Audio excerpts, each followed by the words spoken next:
इधर जो हैदर हयात खान कह रहे हैं, मुनीर के खौफ से जो आदमी सोते जागते बुलेट प्रूफ पहनता हो, बेडरूम के अंदर बुलेट प्रूफ पहन के रहते हैं मुनीर, बंकर के अंदर छिप गए थे जब ऑपरेशन सिंदूर हुआ था। ये आगे आपको सबूत के साथ दिखाऊंगा। हैदर हयात खान, आंखें खोल के देखिएगा, कान खोल के सुनिए। फिलहाल जरा देखिए ये खबर भी कि पुतिन और बुश की जो सीक्रेट चैट थी, ये क्या कहती है, क्या क्या कहती है। 16 जून 2001 स्लोवेनिया, यहां पर देखिए जरा, स्लोवेनिया 16 जून, वो डेट लाइन के साथ देखिए जरा। व्लादिमीर पुतिन ने कहा मुझे पाकिस्तान की चिंता है। पाकिस्तान की का मतलब यह है कि I am worried about Pakistan, the way they are operating. यह सिर्फ परमाणु हथियारों वाला एक सैन्य शासन है जिसको जुंटा कहा जाता है। जैसे मैंने आपको बताया, स्पेनिश वर्ड है जिसका मतलब होता है जहां सेना के कुछ लोग तख्ता पलट करके लोकतंत्र को हाईजैक कर लेते हैं, उसको जुंटा कहा जाता है। 16 जून 2001 को स्लोवेनिया, जल्दी जल्दी दिखाइए। और कहां कहां पर ये जो बात कही गई थी, इसी का दूसरा पॉइंटर यह है कि यह कोई लोकतंत्र नहीं है। Pakistan is not a democracy, ये पुतिन कह रहे हैं। अभी तक हैदर हयात खान के मुंह से मैंने यह सुना नहीं कि पुतिन को लेकर वो कुछ कहें। मैं पूछता हूं, आम तो बताते हैं इमली और अपना चरित्र दिखा रहे हैं। देखिए जरा, फिर भी पश्चिम इसकी आलोचना नहीं कर सकता। इस बारे में बात होनी चाहिए। यह बात किसने कही है? पुतिन ने जॉर्ज बुश से कही है। यह महत्वपूर्ण बात है कि यह कोई डेमोक्रेसी नहीं है और इसको लेकर पश्चिम कोई बात नहीं कर रहा है। उससे ज्यादा चिंता वाली बात है। और यहां देखिए जरा, पुतिन और बुश की सीक्रेट चैट, पाकिस्तान का पर्दाफाश। सितंबर 2005 में आ जाइए। अब 2001 से 2005, 5 साल बीते, चिंता और बड़ी हुई। यह साफ नहीं है कि ईरान की लैब में क्या है, व्लादिमीर पुतिन ने कहा, क्योंकि वहां से उन्होंने जो आगाह करना शुरू किया था उसको लेकर कोई ऐसा कल्मिनेशन नहीं हुआ, कोई ऐसा इनिशिएटिव नहीं लिया गया कि वो दिखाई दे। जाहिर है पुतिन ने यह कहा तब कि ईरान की लैब में क्या चल रहा है इसके बारे में कुछ अंदाजा नहीं है। पुतिन बुश की सीक्रेट चैट से यह भी पता चलता है कि वो कहां है। पाकिस्तान के साथ सहयोग अब भी उनका चल रहा है, पाकिस्तान उनको अब भी सहायता दे रहा है। लेकिन यह वही पाकिस्तान है जो अपने एयर स्पेस का इस्तेमाल करने देता है अमेरिका को बॉम्बिंग करने के लिए ईरान में। तो यह इसका चरित्र है। जहां से पैसा ज्यादा मिला उस तरफ ईमान कर लेने वाले जो लोग हैं, हैदर हयात खान जैसे लोग, वो ये बात समझने और सुनने के लिए कहां से तैयार होंगे। ये बात भी खैर ये मुझे बेईमानी लगती है, क्योंकि मैंने बड़ी सेन तरीके से ये बात पूछी थी। मेरा सवाल एकदम सीधा था कि पुतिन ने जॉर्ज बुश को अपनी चिंताओं से अवगत कराया था, इस पे आपका कमेंट क्या है? वो भारत को ले आए, डिप्लीटेड और एनरिच्ड यूरेनियम ले आए और उसकी एक फहरिस्त गिनाने लगे। लेकिन अब मैं आपको उस तरफ ले चलता हूं। यह बात अगर तब कही गई थी, जाहिर है यह डिक्लासिफाई किया गया है, अमेरिका को भी यह बात पता होगी कि जब इसको डिक्लासिफाई कर रहे हैं। आज पाकिस्तान से हमारी प्रॉक्सिमिटी, हमारी कुर्बत बहुत ज्यादा है। राजीव नैन सर, एक छोटा कमेंट इस पर चाहता हूं कि यह बात भी पता होगी कि पूरी दुनिया में इसको लेकर बवाल होगा और अमेरिका ही कटघरे में आएगा। बिल्कुल बिल्कुल। देखिए, सबसे पहले तो उन्होंने बोला भी रिपोर्टेड, आज तक स्थापित नहीं हुआ जो उन्होंने सूची दी है। बस उनके मनगढ़ंत कुछ लोगों के, पाकिस्तान के कुछ दोस्तों की बात है, क्योंकि पाकिस्तान की भूमिका पूरी की पूरी और पाकिस्तान का तथ्य पूरे स्थापित है। तो थोड़ा सा तथ्य पर जाए, इस तरह की जो बहकी बातें। और नेचुरल यूरेनियम क्या होता है? पहाड़ तोड़े, जहाँ थोड़ा बहुत भी एलिमेंट होगा हो गया नेचुरल यूरेनियम। थोड़ा इस बेसिक वर्क को जो थोड़ा सा होमवर्क भी कर ले।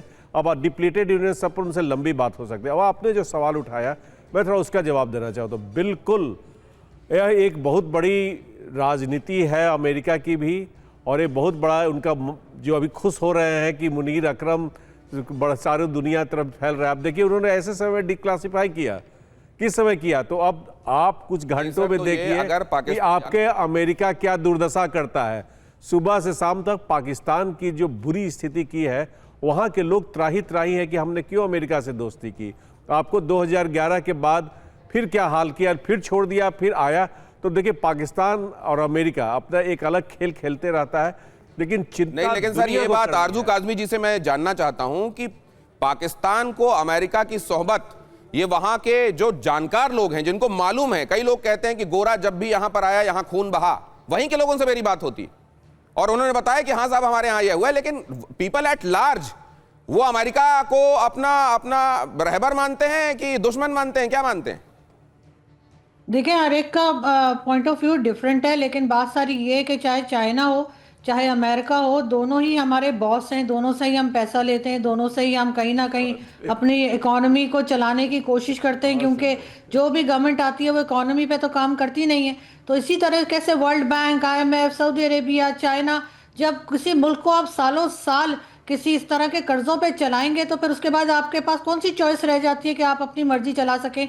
जाहिर एक तरह से गुलामों वाली जिंदगी बसर कर रहे हैं, यहाँ पे लोग गुजार रहे हैं, और उसके बाद अगर कोई कुछ कह दे तो फिर बहुत बुरा लग जाता है। तो आरजू जी, अब तो शराब की भी वहां पर प्रोडक्शन फिर से शुरू होने वाली है, शराब फिर बनाई जाएगी। मैंने सुना है कि अब इसके लिए मुनीर साहब ने इजाज़त दे दी है कि मतलब वो तो एक तरीके से अपने आप को हाफिज कहते हैं कुरान के संदर्भ में, लेकिन अब शराब बनाए जाने की इजाज़त वहाँ दे दी गई है। पूरी दुनिया में इस खबर पर बहुत चर्चा हो रही है।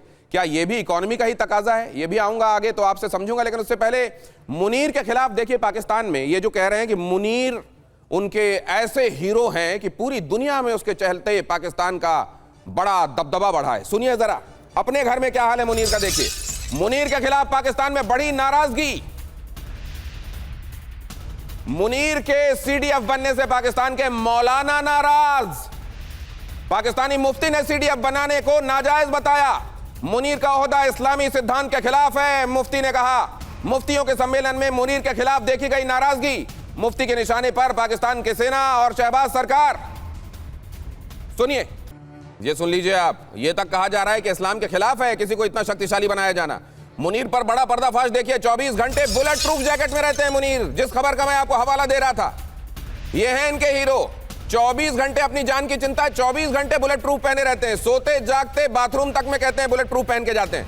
मुनीर को लेकर टीवी 9 पर यह बड़ा खुलासा, मौत के डर से बुलेट प्रूफ जैकेट पहने रहते हैं मुनीर, वर्दी के नीचे हमेशा पहनते हैं बुलेट प्रूफ जैकेट। और अगली खबर भी देख लीजिए, घर के भीतर भी लोडेड पिस्टल हमेशा साथ में रखते हैं।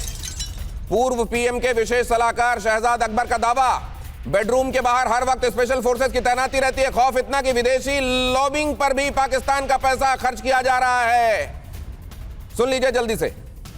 बिल्कुल एक कायर। वैसे मैं तो हमेशा कहता हूं कि पाकिस्तानी सेना कोई प्रोफेशनल सेना नहीं है, ये इज कायरों की सेना है जो आतंकवादियों, जो कि कायरों की लड़ाई है, उनको शह देती है। 1-to-1 लड़ाई कभी नहीं। पाकिस्तान 71 वॉर में, 65 वॉर में, कारगिल में, आप सब जगह देख लीजिए। कारगिल में तो अपने खुद के सोल्जर्स जो वहाँ पे शहीद हुए थे, जो बलिदान हुए थे, उनको बॉडीज लेने का इनकार कर दिया। ये वो राष्ट्र है और ये ऐसे सेनाध्यक्ष हैं वहाँ पर।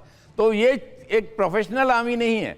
और जो चीफ, जो मतलब इसका हेड है, चीफ ऑफ डिफेंस फोर्सेस, वो अगर इतना कायराना हरकत करता है कि हमेशा वो बुलेट प्रूफ जैकेट, जो कि इस्लामाबाद और रावलपिंडी और आर्मी हेडक्वार्टर में भी रहे और अपने घर में भी उस तरह से रहे, तो एक अच्छा उदाहरण पेश नहीं करता और एक अच्छे बाकी लोगों लीडर को का लेकर, उदाहरण। बाकियों को आप देखिए, बलूचिस्तान में जब ये भेजते हैं सैनिक या खैबर पख्तूनवा में, उनको भेज देते हैं बगैर कॉन्वॉय के, बगैर रोड ओपनिंग पार्टी के भेज देते हैं बलूचिस्तान में, खैबर पख्तूनवा में, और ये 24 घंटे खुद बुलेट प्रूफ जैकेट पहनकर रहते हैं। कुछ एक खबरें बहुत जल्दी से आपको बताता हूं। क्यों? आप जब डॉक्टर के हाथ में कोई चाकू देखते हैं आपको डर नहीं लगता, मालूम है वो ऑपरेशन करेगा, लेकिन किसी सिरफिरे के हाथ में अगर चाकू आपको उस तरह दिखाई देता है तो डर लगता है दुनिया का क्या होगा। पाकिस्तान को लेकर परमाणु हथियारों के संदर्भ में पुतिन की यही चिंता थी। क्यों थी? जरा ये खबरें देखिए, आपको पता चल जाएगा। बांग्लादेश को लेकर यह खबर देखिए, बांग्लादेश के हालात पर विदेश मंत्रालय का बयान। हिंदू युवक की हत्या निंदनीय है, हिंदुओं को वहां चुन चुनकर मारा जा रहा है। वहां जो उनके हिसाब से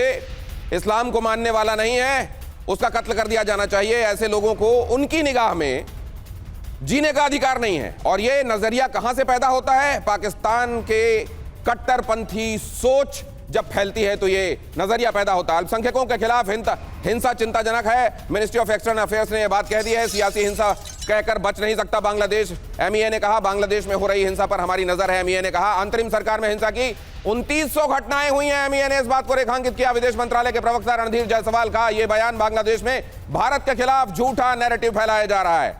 चर्चा तो इस पर भी करता कि ये जो कट्टरता और धर्मांधता जिसकी वजह से दुनिया की ये चिंता है, ये परमाणु हथियारों की चिंता नहीं है, किसके हाथ में परमाणु हथियार है इसकी चिंता है। इस पर और चर्चा हो सकती थी लेकिन वक्त इजाजत नहीं दे रहा है। सर बहुत धन्यवाद आप सबका मेरे शो में जुड़ने के लिए। पाकिस्तान से, अमेरिका से जुड़े हुए मेरे मेहमानों का भी बहुत धन्यवाद।